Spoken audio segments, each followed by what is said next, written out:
Good afternoon, everyone. My name is Dr. Sasha Ruane Borges-Ho. I use she, her pronouns. And this is Sydney Dunn, our very own clinical therapist. Woo! Welcome to the workshop, Sydney. Thank you, Sasha. Glad to be here. Awesome. So Sydney today is going to be speaking about substance use, getting support around substance use. I'm going to let Sydney take it away. You ready? Sounds good. Let's go. All right. So as Sasha said, I am a clinical therapist with Student Counseling Services, and I also have a lot of history as a certified alcohol and drug counselor. So today I'm going to be sharing with you just some information, some helpful tips for you as far as navigating substance use support. So our objectives today, my goal at the end of this workshop is that participants will be able to identify red flags of substance use in self and others, identify triggers, identify problematic use and red flags, also learn how to support yourself and support others, as well as some resources regarding harm reduction, reducing use, and some virtual support to support you during this time. Before we get started, I just want to highlight that we do have some other live workshops coming up this summer. Sasha has been helping us coordinate all of these great workshops, and so we have another one coming up next week with self-compassion. The following week, we have one specifically regarding anxiety with COVID-19. Then we have one regarding cohabitation and conflict resolution called Being Stuck Together in a Good Way. We have a life hack, going home for breaks, and then we will also have an ACT acceptance commitment therapy workshop on July 8th. So lots to look forward to on our YouTube channel. These are all trained SCS counselors discussing a variety of topics that we feel are relevant to our students and our community during this time. So I want to start by naming that there is a lot going on right now in the world, in our communities. Obviously, we're facing this COVID-19 pandemic, and with that comes social distancing. It comes social isolation. There's a lot of anxiety, a lot of fear, and it's truly unprecedented. It's really nothing that we could have planned for. It's really nothing that we can prepare for. So now that we're in it, we just have to learn to adjust and to seek support when we need it. Also, currently, I know that there is a lot of racial and social justice issues that are coming to a head, along with tensions running high, political stress, and so I want to name that right now is an exceptionally stressful time for everyone, not just those with substance use concerns, but really for everyone. So I want to name that, and I want to bring that to the forefront of this conversation, because these tips that we're going to talk about and these red flags and these things to look for with your friends and your family and even yourself, those can be related to or brought back to the current climate as well. So with tensions running high and with anxiety being really something on everybody's mind right now, I want to name that these tips and tricks will be helpful for just about anyone. All right, so first, how can you identify that substance use has become problematic?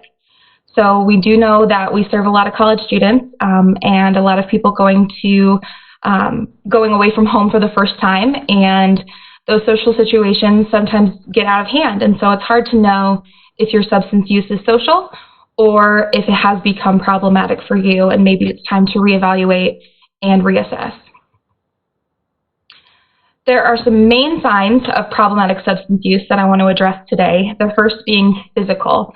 So if you're finding that you are having strong urges to use or to drink, you are actively seeking the substance, or you're actively seeking alcohol with those physical urges. So not just thinking about it, but truly feeling that strong physical desire to seek the substance, that craving. Also, under physical signs would be withdrawal. So hangovers can be one sign, but withdrawal truly meaning shakes, tremors, sweating, racing heartbeat, those internal signs that your body is struggling without the substance. Another sign that we look for is behavioral signs. So mood swings, anything abnormal for you. So when you look at your life without substances and the type of person you are, the personality you have, the behaviors you engage in, if those are different when you are using substances, or if those are different when you have been using substances and then try to stop, those are the things that we want to look for as a warning sign that maybe your substance use is problematic. Things like obsessive thoughts, so fixating on when the next time you're going to get to use or drink will be, feeling anxious about making sure you get alcohol or drugs, not focusing on things in your life that are important to you, so having like a lack of attention towards things that are important in your life. Another behavioral factor would be disregard for risk, so using despite consequences. If you are drinking knowing that you have a family history of alcoholism, or you are predisposed with a genetic condition, or if you find that your substance use is causing problems but you have chosen just to continue doing so, that disregard for risk would be another behavioral concern that we would want to look for. As well as denial or hiding your use. So if someone is confronting you about your use and you're minimizing it, you're saying that it's not a big deal, it's just social, it's just something that everyone your age does, getting defensive, questioning why a person would care about your use, those are more behavioral concerns that we would look for. And the final sign that I want to talk about today is legal trouble. So getting a drug or alcohol charge. Again, that kind of goes back to that disregard for risk, but knowing that your use or your alcohol use or your substance use has consequences and choosing to do it anyway. So getting those alcohol or drug charges that are going to impact your life down the road, it's going to impact your job searches, it's going to impact your future. Knowing that and doing it anyway. And I also want to highlight theft or assault charges, because if that's not within your character, if it goes against your typical behavior to engage in those things, a lot of times people become desperate or they are unable to control some of those urges, and that results in additional legal trouble outside of just those drug and alcohol charges. I want to name that sometimes it's hard to even envision remaining totally abstinent from alcohol or drugs, especially as a college student, and especially in situations where other people are engaging in those behaviors. To think that maybe you have a problem and you want to stop can be difficult to even imagine quitting cold turkey or never having another drink again or never using a substance again. So smartrecovery.org is a really great program that we're going to talk about a little bit later, but they have created this decision-making worksheet that I encourage anyone to use if you are really making any decision in your life, but specifically regarding a substance or an activity where you kind of need to weigh the pros and cons. So it asks you to list the advantages and disadvantages of using a substance or doing an activity, and then the advantages and disadvantages of not doing that thing. So it can help you make smart decisions. It can help you really put pen to paper as to what the pros and cons are of each decision that you're making. I also encourage you to set reasonable goals. So if you are thinking that maybe your alcohol use or your drug use is out of hand, make a smart decision and set a smart goal that's going to be reasonable and realistic. We're going to talk about self-sabotage a little bit later, and you want to make a goal and you want to set yourself up for success when you make that goal. And finally, surround yourself with supportive people. So if you are trying to be completely abstinent from alcohol or other drugs, making sure you're not going to bars with your friends and saying, oh, I'm not going to drink, and making sure that you're not engaging in activities that are going to tempt fate. Surrounding yourself with people who are supportive of that decision. And if you are just looking on reducing your use by doing that kind of harm reduction strategy, making sure you're around safe people who aren't going to peer pressure you and who aren't going to put you in situations where you're going to engage in something risky or in an activity that you're not wanting to engage in. So if you are, or if someone you love, someone that you're close with, is in recovery or is practicing harm reduction, there are certain signs and red flags to look for that will signify that maybe someone has relapsed or is engaging in some of that risky behavior again. So just some things that I want you to look for, both in yourself and in others, is poor eating or sleeping habits, declining hygiene, associating with friends from the past or those that are in active use, lying or manipulation. Again, before we talked about some of those behavioral triggers that we might look for. Skipping or avoiding support meetings. So if someone is in recovery and they are attending AA or NA, or if they're attending a SMART recovery program, if they're not going to those meetings, avoiding those altogether, as well as isolating from supportive friends or those in recovery. And so I want to name that if you're sober or if you're in recovery, relapse is a part of recovery. And that's something that I really want to make clear to those in recovery as well as those who are here to learn more about substance use. Progress is not linear. So there will be ups and downs, there will be setbacks in progress and 2 steps forward and 1 step back. And we'll talk a little bit later about how to support people that are going through some of those difficult times. But here, like I said, these are those red flags of things to look for. And then soon we'll be talking about how to support people that are maybe experiencing some of those red flags. All right, so specifically during COVID-19, as I said at the beginning, we're really living in an unprecedented time. We are living in a time of extreme stress and anxiety, and some of these tips are going to sound impossible. And so I want to first, over everything, just encourage you, if you're in recovery, if you're looking at harm reduction, or if you're just wanting to start somewhere, to remember to take it one day at a time. So this is a concept from AA that can be applied to really any area of your life, whether you're looking at substance abuse or goal setting or being intentional, one day at a time.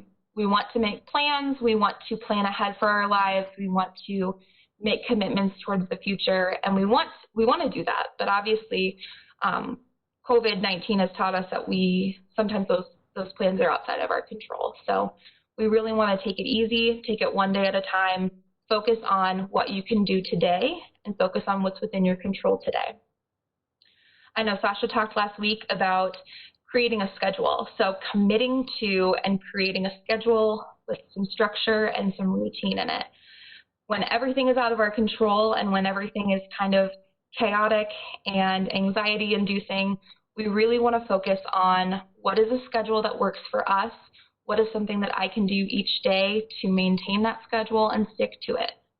Finding things within your control, naming them, and sticking to them. I also encourage you during this time to increase your attendance at meetings or support groups. So obviously we are feeling more self-isolated than we really ever have with this pandemic because we're kind of being forced to stay home. We're being encouraged to stay safe and stay home when we need to and when we are feeling ill, or really just to avoid any unnecessary outings altogether. So I encourage you to increase your meeting attendance, whether that is in person or online, and we'll talk about some online resources soon as well. Also, enlist the help of your family and friends. So encourage them to encourage you, or help them help you. So use them as your support, lean on them just to help hold you accountable. So if they are seeing those red flags, let them know what your red flags are. If they're different from the last slide that we talked about, share those with them. Let them know, if I'm struggling, this is what this is going to look like. I'm going to start withdrawing from friends and family, and I'm going to start acting a little shady, or I'm going to start making decisions that are not typical of me. Let them know so that they can help you if they do see you backsliding in any way. I also encourage you to name your triggers, so write them down. I'm going to encourage you to write things down a lot during this presentation, but I really encourage you to journal or use something where you can physically put pen to paper and write down those triggers.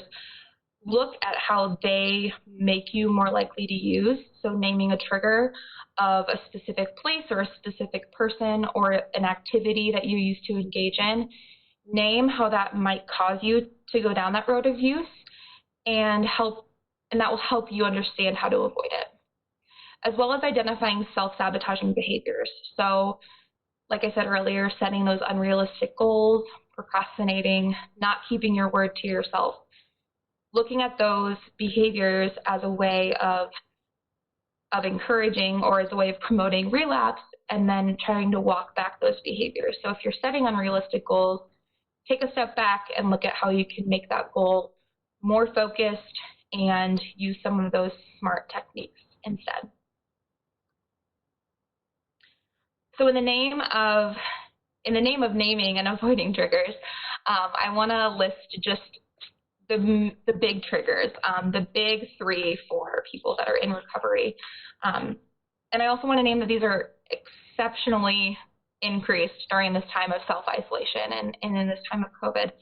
We are all living with a foundation of anxiety right now, so these are all going to be heightened, and I want to address that these are probably triggers for everyone right now, and these are things that are kind of unavoidable, but I want you to take an active role in identifying ways that you can reduce some of these things in your life. So stress, obviously we're all feeling a little bit stressed right now, but taking an active role, and what I mean by that is identifying those major stressors in your life, identifying the big things in your life that are causing you to feel stressed and irritable and frustrated, and then identify ways that you can reduce the impact of that stress on your daily life. So finances, for example, if you are struggling to make ends meet, what are some things that you can do right now that will have an impact on your stress in your daily life? What are some ways that you can cut down on costs? What are some things that you can do right now that will help you? So finding those action steps that can help you reduce some of that stress within your life. Also understanding good stress versus bad stress. So good stress is the kind of stress that motivates us and that encourages us to move forward, that gives us a purpose, that gives us drive, right? But the bad stress is the kind of stress that we have no control over. So understanding the stressors in your life that you can control, the action steps that you can take, the things that you can do, understanding that those are going to push you and that those might still be difficult and that those might still require your active participation, but knowing that that's going to lead you to making better choices and it's going to lead you to taking control over some of those situations that are causing you stress. Another big trigger that I want to address is a change in routine, which we are all feeling right now as well. So I want to encourage everyone to keep your schedule as close to your normal schedule as possible. I know a lot of people, and I'm guilty of this as well, on the weekends will switch up their sleeping schedule, their eating schedule. Even in the summer, if you're not having classes, you'll sleep in until 2 and then eat breakfast or lunch or whatever you want to call it, and then you're going to stay up again really late into the night, and that shifts your schedule and that shifts the way that you are getting like your sleep and your eating habits. So I want to encourage you to try to keep those schedules as routine and as consistent as possible. This is going to help your body regulate, and it's also going to help your mind regulate, and it's going to keep you busy, which is related to the next point regarding free time. Unstructured free time can be especially dangerous for people in recovery because that's when the mind starts to wander, and that's when decisions are being made that are not the healthiest for you. So I want to encourage you to find activities you can do at home or find online meetings, find ways to engage with your community in order to work into your routine some of that structured free time or structured activities during your day. Another big trigger that I want to address is halt. So that's going to be hungry, angry, lonely, tired. And this is something that another one of our clinical therapists mentioned, Michelle, on one of her Skills Corner videos, is addressing these specific triggers for use or for making decisions that you're not going to be happy with later. So addressing these specific triggers, again, is relevant to everyone and can be really helpful in understanding why you're making decisions, as well as eliminating some of that bad decision making. So first up, we have hungry. I chose a little graphic of a hippo with the word hangry over it because I'm sure we've all heard that phrase before, of feeling hangry. And so hunger is primal. It is our body's way of signaling that we need something, that there is a need, and that we need to figure out what that is and how to fix it. And sometimes we'll look for anything to fill that void. And if you have seen the Snickers commercials that say, "You're not you when you're hungry," it's true. Or if you've heard the phrase, "I'm sorry for what I said to you when I was hungry," it's absolutely true. We become irritable, emotional, impulsive. We say things we don't mean. We do things we don't want to do or we don't mean to do, or things that are not in line with our values or our plan for our life. So hunger can be a really big trigger when making decisions. And so I encourage everyone to have those regular meals, like I said before, with your routine. Make sure you're scheduling in time to have regular meals. Take a snack with you if you're going to leave the house. Make sure that hunger is not something that's going to lead you astray. Next up on HALT is angry. So anger is a secondary emotion, and that here with this iceberg graphic is going to show that anger is the tip of the iceberg. Anger is what we see, anger is what we show on the outside, but underneath that is a plethora of different emotions that you could be feeling. And so this iceberg narrative just shows that that's just the tip of the iceberg, if you will. So anger is really just what's on the outside and what you can see. And in this current climate, with everything that's going on with the pandemic, with social justice issues, emotions are running high. So I think everyone is feeling a little bit of anger, a little bit of sadness, frustration, stress, nervousness. And so understanding that that anger can also be a trigger for use. It can be a trigger for bad decision making. So whether that's getting revenge on someone else, or having aggression or anger towards someone else, or if it's in the form of self-sabotage. So I talked a little bit about this earlier, but that anger towards self or that anger towards other people that you're then going to take out on yourself can be seen as procrastination. So not sticking to that schedule, pushing things off. Setting unrealistic goals. So telling yourself you're going to quit cold turkey when you have a friend's birthday party this weekend and you are wanting to go out with them, or knowing that you still have alcohol in your home but saying you're going to stop.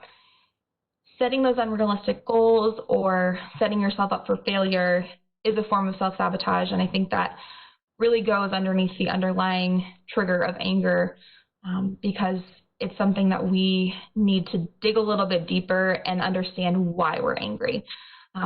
Look at anger as the tip of the iceberg, but then underneath that, what are those feelings that we're really experiencing, tracing back to those roots and really learning and understanding why we're feeling that way. Loneliness is another trigger in the HALT acronym, and again, we're all feeling this right now. Social distancing can lead to self-isolation, and social distancing, and I know some people want to use the phrase physical distancing because we don't want to socially isolate. We want to be physically distant. We want to support what our scientists and what the CDC are telling us as far as mitigation for COVID. We want to do our part in stopping the spread, but we do need to continue with our social networks and our social support. Science tells us that social support is critical to the success of recovery and that you can't do it alone. You need a support system. You need people that are working a program. You need people that are sober or that are in recovery, as well as your core group of friends and family that can be supportive of you. So try to remain engaged despite social distancing and find ways to be connected to people online or remotely, or if you can physically distance and still be in a similar place as someone else. Finding ways to remain connected is going to be incredibly important for those that are in recovery right now. But also identifying the difference between being alone and feeling lonely. So if you live alone right now, there can be times that you enjoy that. There can be times that you like to have self-reflection and time for yourself. Same if you live with other people. There can be times when you want to be with another person and you want to have that connection, but you also need time to connect with yourself. So focusing on understanding the difference between alone and lonely, and maybe being physically distant from people, but still remaining socially connected. The last letter in our acronym is tired. So the reason that this is a trigger for people, either in recovery or attempting to reduce use, is that when we're tired, we're not as likely to make good decisions. So we're more likely to engage in risky behaviors, and there are a variety of different things that being tired does to our brain. I encourage you to look up, and at the end I have a reference, but the effect of sleep on your body and on your brain. Sleep is incredibly important. So if we are falling out of line with that schedule, if we're not getting the sleep that we need, we are going to be more likely to engage in behaviors that are unlike ourselves. We're going to be moody. It's going to affect our memory, our concentration, our reaction time. So making some of those decisions might not come easy because we are unable to really think clearly. So keeping with that schedule, making sure you're getting the recommended amount of sleep for you, what works for you, and making sure that you are taking the time to rest, letting your body and brain rest during this crazy time. All right, so we've covered some triggers, we've covered some red flags. We understand a little bit more about what to look for in ourselves and in others. So what can you do now? What are some action steps that you can do to support a friend or a loved one, or to support yourself if you are struggling with substance use, if you are trying to work a recovery program, or if you're trying to minimize or reduce your use? So first, I encourage everyone to check on your loved ones. Regardless of if they're in recovery or not, we are all in need of additional support at this time. Those in recovery need the support as well. So check in on your friends, check in on your family, check in on those you know are needing support right now. Whether that's a text, whether that's a phone call, a Zoom meeting, a letter, stopping by someone's house and talking through the window, finding different ways to connect and check in on loved ones. I want you to validate the struggle that they might be feeling. Sit with them. Understand that I may not understand, but I'm here for you. Letting them know that you might not walk in their shoes, but you can walk with them on this journey. You can learn more about it. You can understand how you can help. Because it may not be your struggle and it may not be something that you completely understand or know, but you can learn. Help your friends by engaging in sober social activities. So finding different things you can do within your community, finding different things you can do as a friend group or as a family that doesn't involve drinking or doesn't involve any drug use. Offer to give someone a ride to a meeting if they need support. Educate yourself. So we recognize that addiction is a disease and it's something that we are learning more and more about, but helping your friends and family by educating yourself on what that means for addiction to be a disease and how you can support someone. And also learn about resources. So we're going to navigate those in a moment, but learning what's available to you as a support person and also what's available to your friend or family member. I want to point out that when you are supporting someone in recovery, and even if you're supporting yourself, do not pressure them, don't guilt them, don't accuse, belittle, demean, or shame them. Understanding addiction as a disease and understanding recovery as a process that is not linear is important to rely on your empathy, and it's important to rely on understanding that we're all human and that everyone makes mistakes and that there are going to be setbacks. There are going to be times when things are more difficult than others. But supporting someone by being there for them and sitting with them, whether physically or distance or at a distance, but being there for them without pressure, not using phrases like do it for me or do it for your family or do it for your kids or whatever the motivation that you think might be there, sitting with them, learning, growing with them, trying to understand and trying to support them as best as you can. All right, so what are some resources that are available if you need help or if someone you know is struggling? So the first resource is the Association for Addiction Professionals, and then the second one on this page is the National Institute on Drug Abuse. Both of these websites have very specific resources for substance abuse during the time of coronavirus. So looking at our current climate, our current issues, our current concerns as a country and as a world, what are the specific barriers that people that are experiencing substance use disorders are facing, and how to combat those, how to support those. The first resource here, the NAADAC resource, is going to give a lot of very specific links for dealing with concerns regarding substance use during the time of coronavirus.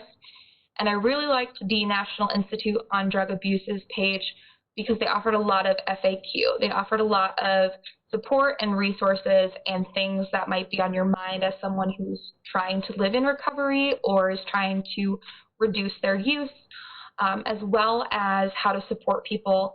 As you see, the last question on the FAQ is, how do I help a loved one with a substance use disorder or who's in recovery during this time? So there's a lot of options out there as far as support and information. So when I say how to help is to get educated, these are really great places to start. These resources are super helpful, very comprehensive. They're all evidence-based, and they're all in line with the CDC recommendations for the coronavirus right now.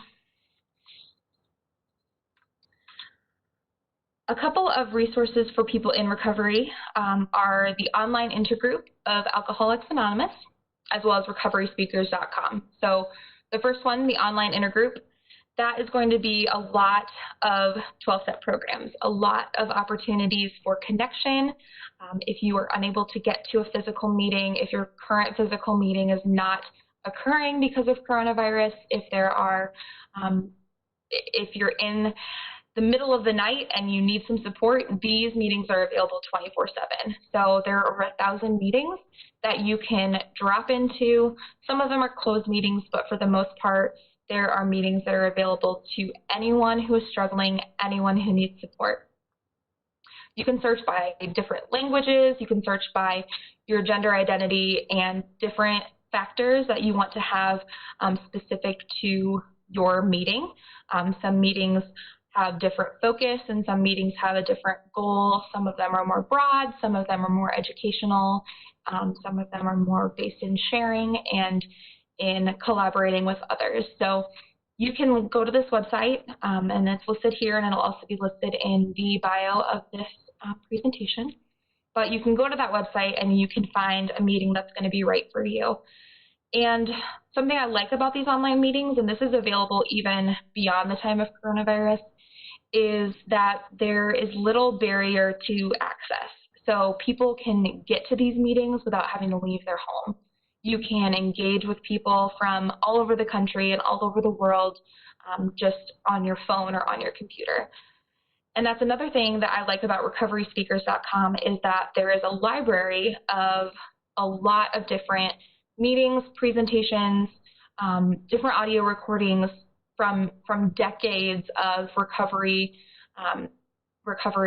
speakers and different presentations that people have done. There's a ton of resources on this if you need support, and they also go into specific topics, as you'll see on this slide: personal development, health and fitness, and relationships, how to support people during times of stress in recovery, and how these specific topics are impacted by recovery or are impacted by ongoing use. So a lot of really great resources here online for anyone who is wanting to learn more. One of the really awesome apps, and there are many apps available, but one of the most incredible ones that I've found is called In the Rooms. And so it's a free app. It's available for Apple and Android phones. And it mimics a social networking app. It kind of has a social networking feel of connection. You can post a status. You can post in a message board. You can get feedback from other people. But also it does allow you the opportunity to find help, find support, find meetings, And you can also remain anonymous. So there's still the engagement piece, there's still the connection, but if you're wanting to remain anonymous and really live into that at your own time and in your own pace, you can do that in this app. So I really encourage you to download this app. Like I said, it's free, and you can access a ton of different resources. There's also a portion of the app where you can learn more about recovery. There are blogs, there's guides, there's ways to support people in recovery as well within that app. And also on here is the Smart Recovery website. So I want to highlight Smart Recovery as a really great alternative to a 12-step program. So if you've been to an AA meeting or an NA meeting, or you're not sure if you really fall in line with the STEPS model, you can look at Smart Recovery as a different model and as a different way to look at recovery. This program is specific with a 4-step program, or a 4 points that they use, and that's building and maintaining motivation, coping with urges, managing thoughts and feelings and behaviors, and then living a balanced life. This website has tons of great information. They have an online toolbox with resources for yourself regarding relapse prevention, early recovery skills, different homework and worksheets. I know earlier the cost-benefit analysis worksheet that I shared is from this website, but it's all evidence-based. It's all really streamlined and really helpful information for you or for a loved one in recovery. The final resource that I want to talk about is available for Cyclones, so for Iowa State students. It's a newer resource on campus, and it's a really exciting opportunity for Cyclones that are in recovery, and it is called the Collegiate Recovery Community. So this is sponsored by the Student Health and Wellness Unit, and they have been able to create this community that is inspired by a movement across the nation to have safe and clean spaces for college students available with support on campus. So there is a university-recognized student organization called Rootless, and you'll find information about that on the screen as well. But you can meet with this group. It is peer-led. It is a free program to students from students on Iowa State's campus. That is substance-free. Like I said, it's peer-led. It provides you with a space to connect with other peers, so other people who are your age, other Cyclones who are also living in recovery or who are trying to live in recovery. They're looking at SMART meetings, so they are using that SMART recovery that we talked about on the last slide. So focusing on that motivation and learning about how your thoughts and behaviors affect your actions, and learning to live a balanced life. So this is a fantastic resource on Iowa State's campus that I'm really excited that we have available to our Cyclones. And the email address that you can email if you're interested or if you want to learn more is collegiaterecovery@iastate.edu. That will be private and confidential. That reaches the Director of Student Wellness, and he will provide support to you about how to get connected if you're interested in getting connected, or will help provide you with a little bit more information if you're interested in that as well. All right, so my ask for you as we wrap up this workshop, as we've talked through triggers and relapse and ways that you can support yourself and others, my homework for you is to focus on being intentional. So whether you're in recovery, whether you're looking to reduce your use, or maybe you think that maybe you need to address your use or understand how your use might be affecting yourself or others, if you're in early stages of trying to understand your substance or alcohol use, or if you are a seasoned person in recovery, regardless, I want you to focus on being intentional. Writing things down. So like I said earlier, this is a key point for really everything that we're sharing about today, is writing down your intentions. So starting each day with your intentions. What's your intention for the day? What's your goal? What's your vision for the way that this day is going to go for you. And we talk about setting SMART goals. We talk about making sure that we're setting goals that are reasonable and that are within our reach, and also setting a schedule, setting structure for your day. So I want you to identify, what does that day look like? Identify where you can seek support when needed. Identify what those periods of time might be where you have unstructured free time and how you can fill those with making good choices. And act intentionally. So every action that you take during the day, doing maybe a small cost-benefit analysis, doing maybe that small check-in of pros and cons of, does this action fit in with my vision for the day? Does this action fit in with my intentions to live in recovery or to make smart choices or to support my friends in recovery? Sticking to that daily routine. Again, making sure that every action that you do aligns with that vision. I know at the beginning of the year, a lot of people will make a vision board where they cut out pieces of quotes or of pictures from the internet or from magazines, and they put something physically together that is their vision for the year. And I want to share that it's not too late to do that. I know it is June 3rd, but at any time during your year, during your week, you don't have to wait for Monday, you don't have to wait for January 1st, but putting a vision together of what you want your life to be, and then narrowing that down to each specific day. Looking at your daily structure, looking at your daily plans, looking at your vision for your day and how you can make those smart choices. Because we know that when we are being rational and when we're using our rational brain, we're making good decisions, we're sticking to our intentions, we're focusing on our vision. But when we are given too much free time or not enough structure, or when we're hyper emotional, we do not make those good decisions. So if we're able to try to set that structure up and live through that structure, we'll make those better decisions, we'll make those rational decisions, and we'll be able to mitigate some of that stress and anxiety because we have our vision laid out for us of how this day is going to go. Obviously, sometimes during the day, some things are going to happen that are not within our control, and we have to name those things and then name what is in our control. So understanding that there are going to be curveballs thrown at us, there are going to be things that we can't plan for, but what can I plan for? And then when those things happen that are outside of my control, what's my next right step? So focusing on what can I do next to make a good choice in regards to the unknown or out of my control thing that was just thrown at me. Understanding what's in your control will help you be more intentional, and it will help you make good choices for your recovery or for supporting your loved one that is in recovery. And it will help you to reduce, mitigate, hopefully eliminate some of that stress and anxiety that I know we're all feeling right now. All right, friends. Well, I feel like I got through everything that I wanted to touch on today, so I'm really glad that you joined us.